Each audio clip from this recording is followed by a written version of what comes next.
Good morning बच्चों। पिछले video में कुछ टेक्निकल प्रॉब्लम की वजह से आखिरी श्लोक पूरी तरह से हम उसको पूरा नहीं समझा पाए थे, तो इस वीडियो में हम फिर से उसे बताते हैं। ठीक है, लास्ट का श्लोक है 6 नंबर। उदेति सविता ताम्रः ताम्र एवास्तमेति च संपत्तौ च विपत्तौ च महताम एकरूपता। इस श्लोक में कवि ने समझाया है कि महापुरुष कौन होते हैं? महान लोग, बड़े लोग, अच्छे लोग। तो अच्छे लोग, महापुरुष संपत्ति और विपत्ति में समान व्यवहार करते हैं। जैसे सूर्य उदय होते समय भी लाल रंग का होता है और अस्त होते समय भी लाल रंग का ही होता है। ठीक है, आपने आज इन श्लोकों को पढ़ा था पिछले वीडियो में, सभी श्लोकों को समझा। एक बार फिर से संक्षेप में समझ लें कि पहले श्लोक में समझाया जा रहा है कि धैर्यशाली पुरुष किस प्रकार के होते हैं। वे कोई कैसा भी बर्ताव करे उनके साथ, चाहे उनकी प्रशंसा करे या उनकी निंदा, लेकिन वो न्याय के मार्ग से विचलित नहीं होते हैं। यहाँ पर ध्यान देने की बात है कि वे किसी की परवाह नहीं करते हैं। किस बात के लिए? न्याय के मार्ग पर चलने के लिए। ये नहीं कि अपनी मनमानी करने के लिए वे किसी बात की परवाह नहीं करते। आप इस चीज़ को अच्छी तरह से अपने मन में स्थान दें, समझ लें कि जो धैर्यशाली पुरुष होते हैं वो न्याय के मार्ग पर चलते रहते हैं, और न्याय के मार्ग पर चलते हुए अगर उन्हें कोई रुकावटें डालते हैं, निंदा, प्रशंसा, पैसा कम हो जाना, ज़्यादा आना, इस तरह की रुकावटों की परवाह नहीं करते। अच्छे कामों को करते हुए इंसान बाधाओं की परवाह नहीं करते। ऐसे पुरुष धैर्यशाली होते हैं। दूसरे श्लोक में बताया गया है कि संतोष ही सबसे बड़ा खजाना है, सबसे बड़ा धन है।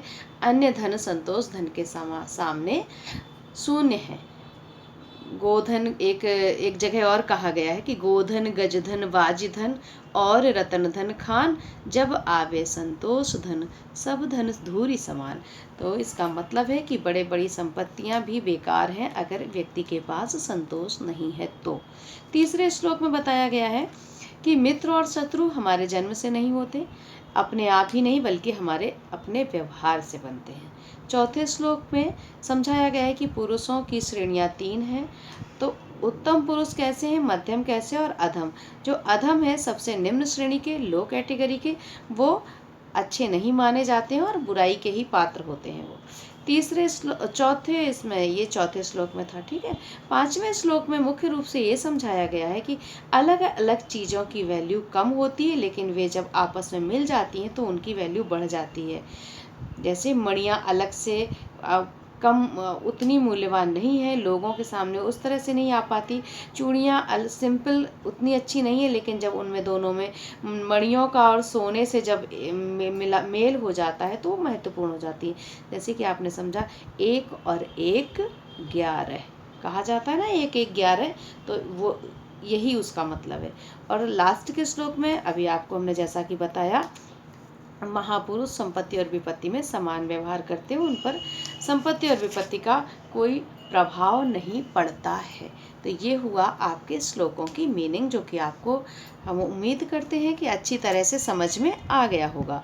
अब आप आगे चलते हैं कि आपको इन सभी श्लोकों की हिंदी अपनी संस्कृत नोटबुक एक बनाइए, उसमें लिखनी है। तो संस्कृत नोटबुक में आप कैसे लिखेंगे? कुछ बच्चों को हमने लास्ट ईयर पढ़ाया है 7A में, लेकिन अधिकांश को नहीं। वे सब बच्चे इस श्लोक को पहले कॉपी करेंगे ज्यों का त्यों ब्लैक पेन से, और उसके बाद फिर इसकी हिंदी लिखेंगे। फिर आगे फिर ब्लैक पेन से दूसरा श्लोक कॉपी करेंगे और उसकी हिंदी लिखेंगे। इसी क्रम से आप श्लोकों को लिखेंगे और उनकी हिंदी जो हमने आज आपको समझाई है उसे आप लिखेंगे। इसके बाद कॉपी में अपनी संस्कृत नोटबुक में आप, ये बुक में शब्दार्थ दिए गए हैं, इन शब्दार्थों को लिखेंगे। जैसे लिखते आ रहे थे, एक कॉपी के पेज में बीच से लाइन करके या ना भी लाइन करें तो एक साइड शब्द और दूसरे साइड उनके अर्थ, तो उसी क्रम में जैसे अभी तक लिखते थे शब्दार्थ लिखेंगे। बच्चों, तुम लोगों को बहुत शिकायत थी कि पिछली बुक में वर्ड मीनिंग्स बहुत हैं, शब्दार्थ बहुत थे। तुम्हारी इसी बात को ध्यान में रखते हुए इस बार ये ऐसी बुक लगाई गई है जिसमें शब्दार्थ कम है, तो आप अब शब्दार्थ लिखने में आलस नहीं करेंगे और शब्दार्थ अपनी नोटबुक में अवश्य लिखेंगे। इसके बाद हम आते हैं चैप्टर की एक्सरसाइज 1, जिसमें ये प्रश्न दिए गए हैं। उन प्रश्नों के उत्तर आपको लिखने हैं, तो हम डिस्कस करते हैं आपके साथ में। पहला प्रश्न है, प्रश्नों को देखिए। धीराः कस्मात् पथः न प्रविचलन्ति। धीरा मीन्स हमने समझाया था धैर्यशाली पुरुष, कस्मात् किससे, पथा मीन्स मार्ग, तो किस मार्ग से विचलित नहीं होते हैं। धैर्यशाली पुरुष किस मार्ग से विचलित नहीं होते, कहाँ से भी कदम नहीं डगमगाते, ये आप देखेंगे इस प्रश्न का उत्तर श्लोक नंबर 1 में। आप इस श्लोक नंबर 1 में पढ़ेंगे और इससे ही इसका उत्तर निकालेंगे। यहाँ पर धीरा आया, धैर्यशाली पुरुष, कस्मात् पथः न प्रविचलन्ति, तो है न्यायात् पथः न प्रविचलन्ति। ये आपके पहले प्रश्न का उत्तर हो गया। उसके बाद तो प्रश्न समझ में आया, धीरा कस्मात् पथः न प्रविचलन्ति, आंसर हुआ धीराः न्यायात् पथः न प्रविचलन्ति। यहाँ पर आप आंसर लिख लेंगे न्यायात् पथः, वन वर्ड में ना लिख करके पूरे सेंटेंस में लिखेंगे। यहाँ हम आपको समझाने के लिए वन वर्ड लिख रहे हैं, न्यायात् पथः न प्रविचलन्ति। दूसरा प्रश्न है, पुरुषस्य परम निधानम किम अस्ति। प्रश्न की मीनिंग है, पुरुष का सबसे बड़ा धन क्या है, इंसान का सबसे बड़ा धन क्या होता है। इस प्रश्न का उत्तर आपको देखते हैं यहाँ किस श्लोक में मिलेगा। देखिए, तो दूसरे श्लोक को आप जब पढ़ेंगे तो देखेंगे, संतोष एव पुरुषस्य परम निधानम, तो पुरुष का सबसे बड़ा धन क्या होता है, संतोष। तो यहाँ पर आप दूसरे प्रश्न का उत्तर लिख देंगे, पुरुषस्य परम निधानम किम की जगह संतोष, पुरुषस्य परम निधानम संतोष अस्ति, संतोषः अस्ति। ठीक। फिर तीसरा प्रश्न है, रिपवाणि रिपवः कथम जायन्ति, मित्राणि रिपवः कथम जायन्ते। मित्राणि मीन्स मित्र, रिपवः मीन्स शत्रु, ये बहुवचन है। मित्र और शत्रु कैसे बनते हैं, कैसे उत्पन्न हो जाते हैं, कैसे बन जाते हैं। प्रश्न की मीनिंग समझ ली, अब आपको उत्तर ढूंढने में दिक्कत नहीं होगी। तो उत्तर आप श्लोकों से देखेंगे। ये तीसरे श्लोक में है, ना कश्चित, ना कोई किसी का मित्र, ना कोई किसी का शत्रु, और मित्र कैसे बनते हैं, व्यवहारेण। तो मित्राणि रिपवस् तथा व्यवहारेण जायन्ते। प्रश्न था मित्राणि रिपवः कथम जायन्ते, तो यहाँ पर आप लिखेंगे मित्राणि रिपवः व्यवहारेण जायन्ते। ठीक। चौथा प्रश्न है, भूतले उत्तमः पुरुषः कः। भूतले की मीनिंग है पृथ्वी पर, उत्तमः पुरुषः मतलब उत्तम पुरुष कौन होते हैं, कैसे लोग उत्तम श्रेणी के पुरुष होते हैं। आपने श्लोकों में पढ़ा था, हमने आपको समझाया था कि कैसे लोग उत्तम होते हैं।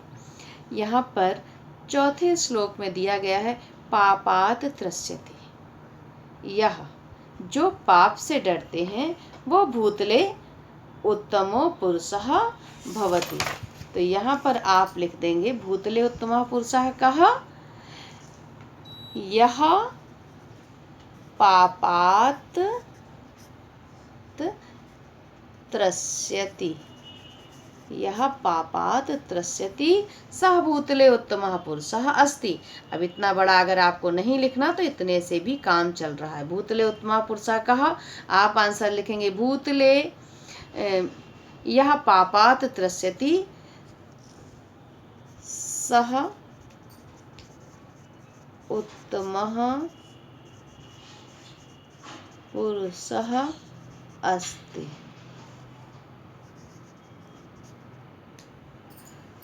जो पाप से डरता है वही उत्तम पुरुष है।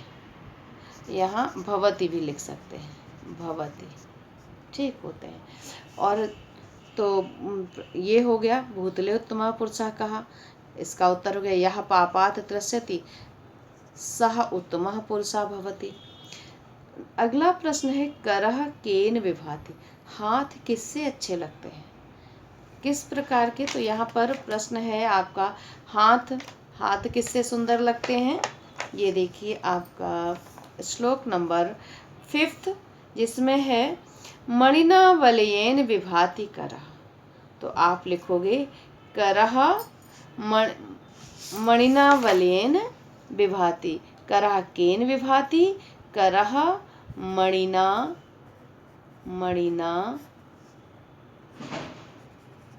वलयेन विभाति। इसको आप ऐसे लिख देंगे, ठीक है बेटा। अगला प्रश्न है कविना विभुना चा का विभाति, कवियों से युक्त जो कवि और राजा दोनों जहाँ पर हों वो उससे क्या अच्छी लगती है, क्या सुंदरता पाती है। विभाति मतलब शोभा पाना, सुंदरता को प्राप्त करना या अच्छा लगना। कवि और राजाओं से युक्त क्या अच्छी लगती है, प्रश्न का मीनिंग ये हुआ। आखिरी प्रश्न है, इसका उत्तर भी आखिरी श्लोक से मिलेगा। 5th इसमें आया है कि कविना विभुना चा विभाति सभा। तो आप इसको ऐसे ही लिख लेंगे। यहाँ पर आपके आखिरी प्रश्न में है कविना विभुना चा का विभाति, कविना विभुना चा विभाति सभा। तो इसमें यहाँ पर लिख लेंगे कविना विभुना चा सभा विभाति, सभा विभाति। आप समझ रहे हैं, पूरा श्लोक ना लिख करके जितना मेन उत्तर है, मुख्य उत्तर के शब्द हम लिख रहे हैं, बाकी तो आप जोड़ ही लेंगे कि कविना विभुना चा सभा विभाति। यहाँ का हट करके ये ऐड हो जाएगा, ठीक है। तो इस प्रकार इन प्रश्नों के उत्तर आपको अपनी कॉपी में करने हैं। प्रश्न के बाद पूरा उत्तर। अगली एक्सरसाइज है संधि विच्छेद कीजिए। संधि विच्छेद, ऐसे तो संधि विच्छेद के बड़े रूल्स होते हैं, लेकिन आप लोगों को रूल्स के साथ नहीं करना है, इसलिए हम सीधा सीधा समझा देते हैं बच्चों। यथेष्टम का संधि विच्छेद बनेगा यथा प्लस इष्टम, ठीक।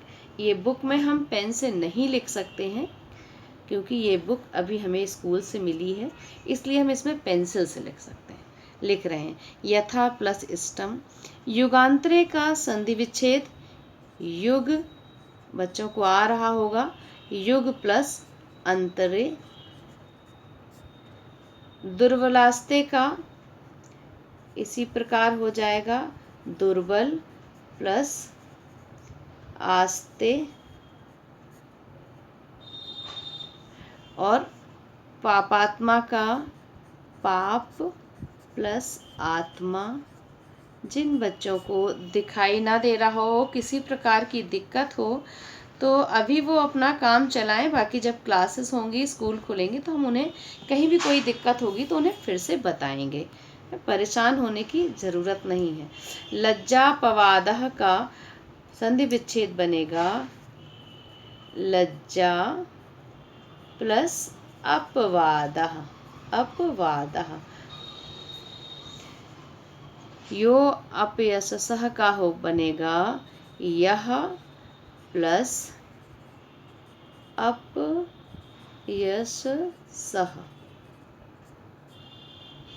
ठीक है। तो इस प्रकार ये संधि विच्छेद की एक्सरसाइज को अपनी नोटबुक में करेंगे। स्कूल खुलने पर उसे हम करेक्शन करेंगे, इसलिए नोटबुक पर ज़रूरी है, बुक में करेक्शन नहीं हो सकता है।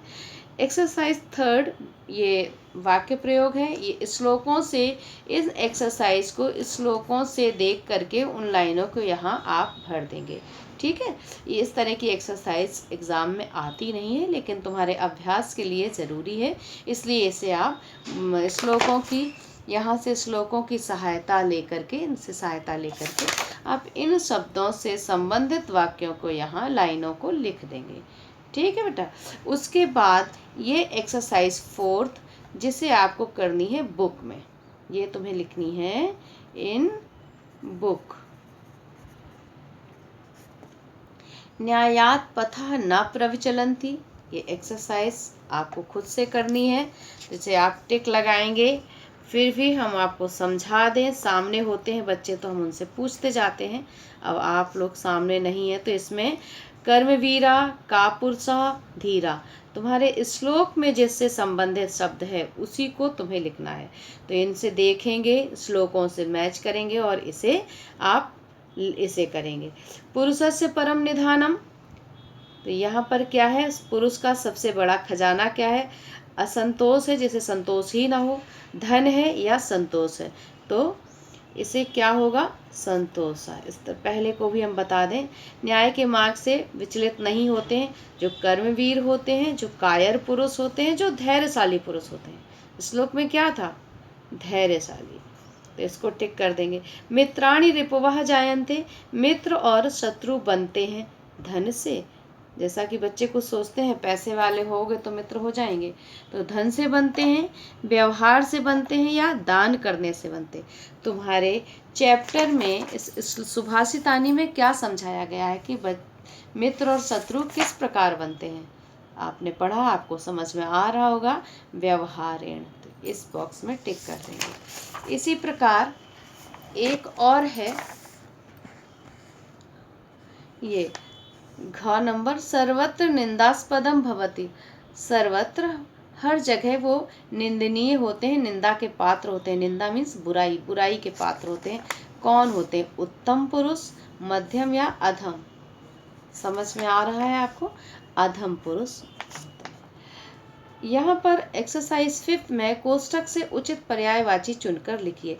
यहाँ पर शब्द दिए गए हैं और यहाँ पर आपको उनके पर्यायवाची दिए गए हैं, उन्हीं शब्दों से मैच करता हुआ शब्द यहाँ लिखना है। तो सर्पः, सर्प, हम एक बार इन शब्दों के अर्थ बता दें। महिपाल मीन्स राजा, महाराजा। पातकः मीन्स जो पाप करते हैं, ठीक है, तो पाप। कोशम मीन्स खजाना, भंडार। भुजंग मीन्स सांप, सर्प। और कथितः मीन्स कहा गया है, माना गया। रवि का अर्थ होता है सूर्य और हस्त का अर्थ होता है हाथ। अब इन शब्दों से आपको ऊपर जो पर्यायवाची शब्द हैं उनको मैचिंग करना है, उन शब्दों को यहाँ ढूंढकर इसके सामने यहाँ पर लिखना है।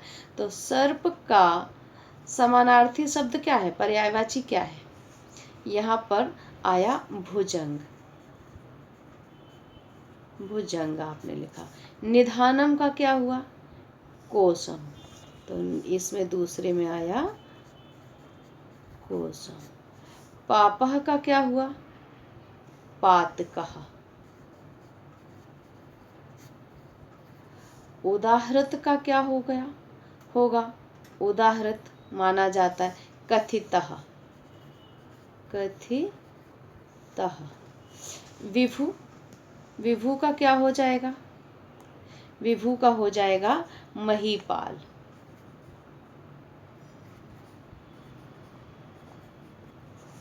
फिर आपका सविता का रवि और कर का हस्त, ये आपने देखा। सर्प का भुजंग, ठीक है, 1। निधानम, निधानम का कोशम 2। पाप का पातकः 3, ये हुआ 3। उदाहृत कथितः 4। विभु का महिपाल 5 और सविता रवि 6। करः 7, हस्ता। ठीक है, समझ में आ रहा होगा, पेंसिल की वजह से बहुत लाइट दिख रहा है, पर हमारे बच्चे सब देख लेते हैं, हमें पता है। यहाँ पर श्लोक के अंशों का मिलान करना है। ये तो बहुत आसान है, इसे आप खुद से इसकी मैचिंग कर सकते हैं। एक बार पढ़िए। शुष्कै तृणय वनगजाः ताम्र एवास्तमेति च न च दुर्बलास्ते। क्या होगा? तो इसको आप मिलाएंगे। फिर है अद्यव व मरणमस्तु,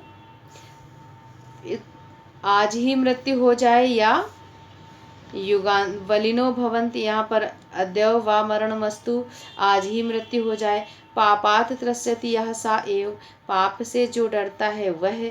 उदेति सविता ताम्र, सूर्य उदय काल के समय भी लाल रंग का होता। सर्पा पिबन्ति पवनम, सांप पानी को हवा को पीते हैं, हवा को ही वो खाते हैं, फिर भी बलवान होते हैं। तो इन श्लोकों के अंशों को इन इधर के आधा पार्ट ये है, आधा ये है, इससे आपको मिलाना है। ये आप इसको बुक में ही मिलाएंगे इस प्रकार से, जैसे शुष्कै तृणय वनगजा, तो शुष्कै तृणय वनगजा न च दुर्बलास्ते, अद्यव वा मरणमस्तु युगांतरे वा। इस प्रकार से आप इन इस अंशों को मिलाएंगे। आपकी अगली एक्सरसाइज है उपसर्ग अलग कीजिए। यहाँ पर आपने प्रत्यय और उपसर्ग अपनी ये बच्चों, बुक का पेज नीचे रहा, आपके वीडियो में नहीं आ पाया। हमने यहाँ समझाया है और दो को हमने एग्जाम्पल से बता दिया। है ना, अभी हमने शुष्कै तृणय वनगजा इस तरह से हमने मिलाया है। न च दुर्बलास्ते, तो तुम्हें भी सारे इसे मिला देने। अब आपकी अगली एक्सरसाइज, लास्ट एक्सरसाइज है उपसर्ग अलग कीजिए। ये शब्द है विचलन्ति, दुर्बलाः, संतोषः, विभाति, अपयसः। आपने श्लोक पहले पढ़े हुए हैं, आपने उपसर्ग पढ़े हुए हैं और इन्हीं शब्दों में उपसर्ग जुड़े ऐड हैं। जैसे यहाँ विचलन्ति शब्द है, तो इसमें चलन्ति शब्द मुख्य शब्द है, चलन्ति, और वी उपसर्ग जुड़ा है। इसी तरह से यहाँ दुर्बलाः शब्द में बलाह में दुर उपसर्ग जुड़ा है। तो ऐसे ही आप इन शब्दों को कॉपी में, ये एक्सरसाइज आपकी होगी नोटबुक में, ठीक, नोटबुक में, ये नोटबुक में, ये बुक, ये भी आप बुक में ही रखें, बुक। और इस प्रकार से एक्सरसाइज 4 इन बुक, ये भी आपकी रहेगी बुक में, और ये भी बुक में, ये नोटबुक, ये भी नोटबुक में। तो इस प्रकार से ये तुमने किया। और यहाँ पर ये एक्सरसाइज आ रही है लास्ट, जिसमें उपसर्ग तुम्हें अलग करने हैं, वो आप अपनी नोटबुक में इसको करेंगे। तो इस प्रकार बच्चों, तुम्हें नोटबुक में कौन कौन सी एक्सरसाइज करनी है? Exercise 1, 2 and 7। Exercise 1, 2 and 7 in notebook, और बाकी exercise in book. Word meaning भी आपको नोटबुक में ही करनी है, ठीक। इस प्रकार से ये चैप्टर आज पूरा हुआ, और ये चैप्टर हमें उम्मीद है कि सभी को समझ में आ गया होगा। सभी बच्चे इस चैप्टर से संबंधित कार्य को अपनी कॉपी में करेंगे, और इन श्लोकों में से जो श्लोक आपको आसान लगेंगे, कोई भी 2 श्लोक आप इन्हें लर्न भी करेंगे। तो आज का आपका कार्य रहा, सारी एक्सरसाइजेस जैसा बताया है उन्हें कॉपी में और बुक में कंप्लीट करना, और इन 2 श्लोकों, इसमें से कोई भी 2 श्लोक याद करने, जो जिस बच्चे को आसान लगे, ठीक है।